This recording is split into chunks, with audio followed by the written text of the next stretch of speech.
जी हाँ छात्रों, तो फाइनली कक्षा 10 में विषय सामाजिक विज्ञान सोशल साइंस सेकंड बोर्ड परीक्षा 2025 26 जून का असली क्वेश्चन पेपर लेकर आ चुके हैं। तो बच्चों आपको बिल्कुल टेंशन नहीं लेना है। यदि आपने इस क्वेश्चन पेपर को सॉल्व कर लिया तो 100% गारंटी है कि आपके बच्चों फुल एंड फुल मार्क्स आने वाले हैं। आपका एक भी नंबर कहीं पास का कटने वाला नहीं है। तो बच्चों आप देख सकते हैं पेपर का फ्रंट पेज आपका कुछ इस टाइप का होने वाला है एंड जो क्वेश्चन इसके बच्चों अगले पेज से दिए गए हैं। तो यहाँ पे आप लोग सबसे पहले देखिए प्रश्न क्रमांक 1 है हमारे सामने, सही विकल्प चुनकर लिखिए। इसका पहला क्वेश्चन है नेपोलियन का इटली पर हमला हुआ था। इसका आंसर करना है ऑप्शन नंबर आ 1797 में। अगला क्वेश्चन देखिए दूसरा है गांधी इरविन समझौता हुआ था। इसका आंसर हो जाएगा ऑप्शन नंबर आ 5 मार्च 1931। तीसरा क्वेश्चन है निम्नलिखित में से कौन सा वक्तव्य बहुउद्देशीय नदी परियोजनाओं के पक्ष में तर्क नहीं है। इसका करना है ऑप्शन नंबर सा बहुउद्देशीय परियोजनाओं से बृहद स्तर पर विस्थापन होता है और आजीविका खत्म होती है। अगला क्वेश्चन देखिए बच्चों अगले पेज पर दिया गया है। यहाँ पे हमारे सामने क्वेश्चन नंबर 4 है बच्चों, इनमें से कौन सी फलीदार फसल है। इसका आंसर करना है ऑप्शन नंबर आ दालें। अगला प्रश्न 5वां है निम्न में से कौन सा उद्योग दूरभाष कंप्यूटर आदि निर्मित करते हैं। इसका आंसर करना है ऑप्शन नंबर बा इलेक्ट्रॉनिक। अगला क्वेश्चन 6वां है निम्न में से कौन सा राज्य हजारी विजयपुर जगदीशपुर पाइपलाइन से नहीं जुड़ा है। इसका आंसर करना है ऑप्शन नंबर बा महाराष्ट्र। तो बच्चों यहाँ पे प्रश्न क्रमांक फर्स्ट कंप्लीट हो चुका है। अगला क्वेश्चन देखिए यहाँ पे दिया गया रिक्त स्थानों की पूर्ति कीजिए। पहला क्वेश्चन है तृतीयक क्षेत्र को सेवा क्षेत्र भी कहा जाता है। दूसरा प्रश्न है बैंक जमा पर देने वाले ब्याज से ऋण अधिक ब्याज लेते हैं। तीसरा प्रश्न है बड़ी कंपनियों को बहुराष्ट्रीय कंपनियां कहा जाता है। चौथा प्रश्न है प्रकृति की पूजा सदियों पुरानी जनजातीय विश्वास है। पांचवा प्रश्न है बच्चों अफ्रीका 1990 के दशक में रिफेंडेस्ट नामक बीमारी बहुत तेजी से फैली थी। छठवां क्वेश्चन है औसत आय को प्रति व्यक्ति आय भी कहा जाता है। अगले क्वेश्चन के लिए बच्चों मूव करते हैं नेक्स्ट पेज पर। यहाँ पे देखिए प्रश्न 3 है सही जोड़ी बनाइए। एक साइड है आ दूसरे साइड है बा। पहला क्वेश्चन है रॉलेट एक्ट, इसका आंसर हो जाएगा 1919। दूसरा है जेम्स वाट, इसका आंसर करना 1815। तीसरा है संघ सूची प्रतिरक्षा। चौथा है मोटर गाड़ी उद्योग, इसका आंसर हो जाएगा गुरुग्राम। पांचवा है कृत्रिम पत्तन, इसका आंसर हो जाएगा चेन्नई। छठवां है नेपोलियन की हार, तो इसका आंसर हो जाएगा बच्चों 1815 में हुई थी। तो बच्चों यहाँ पे प्रश्न क्रमांक 3 भी कंप्लीट हो चुका है। इसका आप लोग फटाफट स्क्रीनशॉट ले लीजिए। अगला प्रश्न देखिए यहाँ पे प्रश्न 4 है सत्य सत्य लिखिए। पहला प्रश्न है कोलकाता एक समुद्री पत्तन है, तो ये हो जाएगा सत्य। अगला क्वेश्चन देखिए यहाँ पे दूसरा क्वेश्चन है बच्चों जनवरी 1923 में असहयोग और खिलाफत आंदोलन शुरू हुआ था, ये हो जाएगा असत्य। तीसरा क्वेश्चन है 18वीं सदी तक महीन कपड़े के अंतर्राष्ट्रीय बाजार पर भारत का दबदबा था, ये हो जाएगा सत्य। चौथा प्रश्न है लोकतंत्र में सभी नागरिकों को एक ही वोट देने का अधिकार है, यह भी हो जाएगा सत्य। अगला प्रश्न 5वां है हरियाणा राज्य की प्रति व्यक्ति आय की सबसे अधिक आय है, यह हो जाएगा असत्य। अगला प्रश्न 6वां है बच्चों मनरेगा कानून 2005 से लागू किया गया था, तो इसका आंसर हो जाएगा सत्य। तो यहाँ पे क्वेश्चन नंबर 4 कंप्लीट हो चुका है। नेक्स्ट देखिए यहाँ पे प्रश्न क्रमांक 5 है एक वाक्य शब्द में उत्तर लिखिए। पहला क्वेश्चन है पूरे देश के लिए बनने वाली एक सामान्य सरकार को कहते हैं, इसका आंसर हो जाएगा केंद्र सरकार कहते हैं।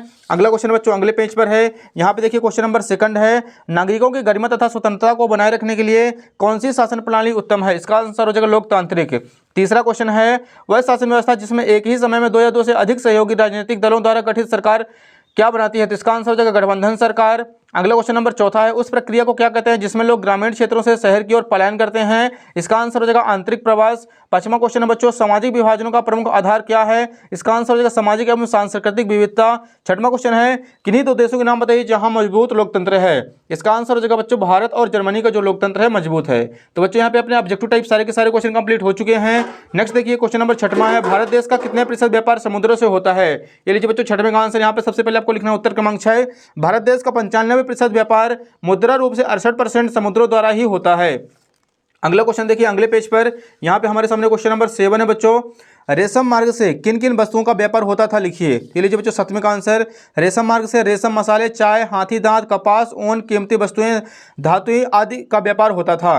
अगला प्रश्न देखिए बच्चों 8वां है लंदन को फिनिशिंग सेंटर के रूप में क्यों जाना जाता है, इसका आंसर लिखना बच्चों हमें लंदन में कपड़ों की फिनिशिंग होती थी इसलिए लंदन को फिनिशिंग सेंटर के रूप में जाना जाता था।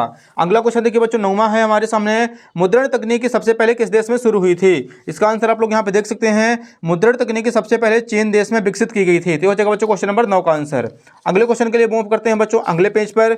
यहाँ पे हमारे सामने अगला क्वेश्चन बच्चों 10वां है, आप लोग यहाँ पे देख सकते हैं मुद्रण संस्कृति के कोई 2 परिणाम लिखिए, इसका आंसर हम आपको दिखाने वाले हैं। यहाँ पे आपको लिखना बच्चों उत्तर क्रमांक 10 मुद्रण संस्कृति के 2 परिणाम निम्न है। पहला हो जाएगा छापे खानों के आने से एक भाग पाठक वर्ग उत्पन्न हुआ। दूसरा हो जाएगा किताबों तक पहुंच आसान होने से पढ़ने की एक नई संस्कृति विकसित हुई थी।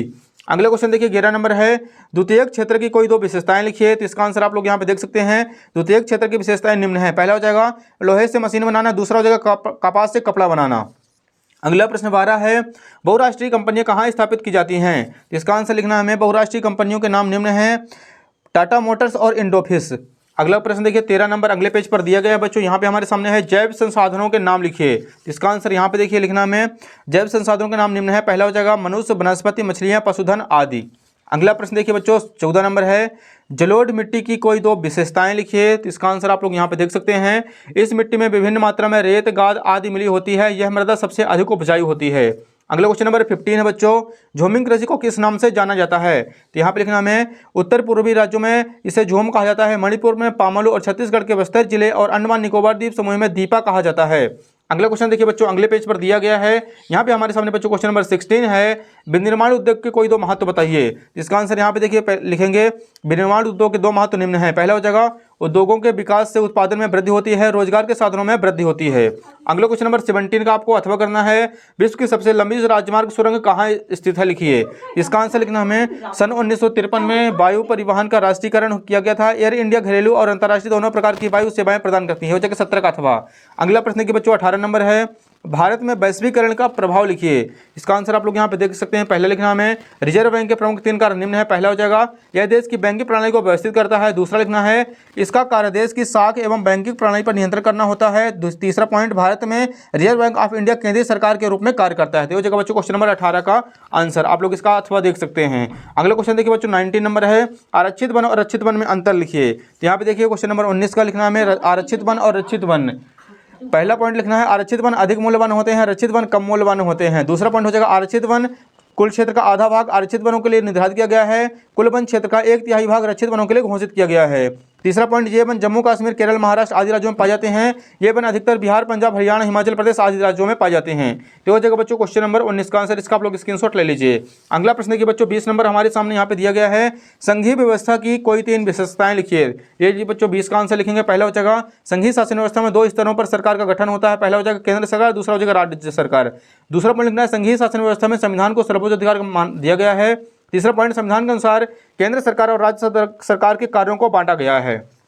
अगला क्वेश्चन देखिए बच्चों, यहाँ पे क्वेश्चन नंबर 21 का में अथवा करना है, भारत में पाई जाने वाली लौह अयस्क की 4 पेटियों के नाम लिखिए। तो यहाँ पे आप लोग देख सकते हैं, पहले लिखना ओडिशा झारखंड पेटी, ओडिशा में उच्च कोटि का हेमेटाइट किस्म का लौह अयस्क मयूरगंज व केंदुझर जिलों में बादाम पहाड़ खादानों से निकाला जाता है।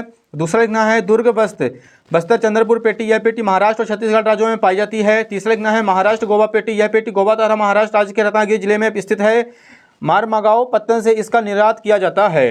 अगला क्वेश्चन देखिए बच्चों, यहाँ पे हमारे सामने क्वेश्चन नंबर 22 है, भारत में राष्ट्रवाद के आधुनिक राष्ट्रवाद उदय के 4 कारण लिखिए। तो यहाँ पे इसका आंसर आप लोग देख सकते हैं, भारत में राष्ट्रवाद के उदय के 4 कारण, पहला हो जाएगा राष्ट्र की पहचान सबसे ज़्यादा किसी तस्वीर में अंकित की जाती है, इससे लोगों को एक ऐसी छवि ढंगने में मदद मिलती है जिससे राष्ट्र को पहचान कर सके। दूसरा पॉइंट लिखना है, सामाजिक धार्मिक सुधार आंदोलन ने भी राष्ट्रवाद के विकास में योगदान दिया है। तीसरा पॉइंट लिखना है, भारतीय साहित्यकारों ने भी अपनी रचनाओं के माध्यम से राष्ट्रवाद को बढ़ाने में योगदान दिया है, जैसे भारतेंदु हरिश्चंद्र, बंकिम चंद्र जी। चौथा प्रश्न है बच्चों, यातायात एवं संचार साधनों के विकास के कारण में मेलजोल एवं एकता बढ़ी है, इससे राष्ट्रवाद के विकास में को बल मिला है। तो ये हो जाएगा बच्चों क्वेश्चन नंबर लास्ट क्वेश्चन 22 का आंसर।